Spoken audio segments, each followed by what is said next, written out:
ان کو تم جہاں پاؤ قتل کرو اور انہیں پکڑو اور گھیرو اور ہر گھات پر ان کی طاق میں بیٹھو۔ پھر اگر وہ توبہ کر لیں اور نماز قائم کریں اور زکوٰۃ ادا کریں تو ان کا راستہ چھوڑ دو، بے شک اللہ بڑا درگزر کرنے والا، رحم کرنے والا ہے۔ اور اگر مشرکین میں سے کوئی شخص آپ سے پناہ مانگے تو اسے پناہ دے دیں تاکہ وہ کلام اللہ کو سن لے، پھر اسے اس کی امن کی جگہ پہنچا دیں۔ ایسا اس لیے ہے کہ یہ لوگ جانتے نہیں ہیں۔ اللہ اور اس کے رسول کے نزدیک کوئی عہد مشرکین کے لیے کیسے ہو سکتا ہے بجز ان لوگوں کے جن سے تم نے مسجد الحرام کے پاس معاہدہ کیا ہے۔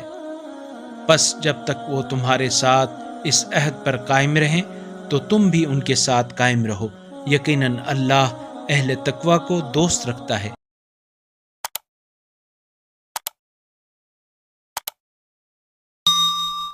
اللہ نور السماوات والارض، اللہ آسمانوں اور زمین کا نور ہے۔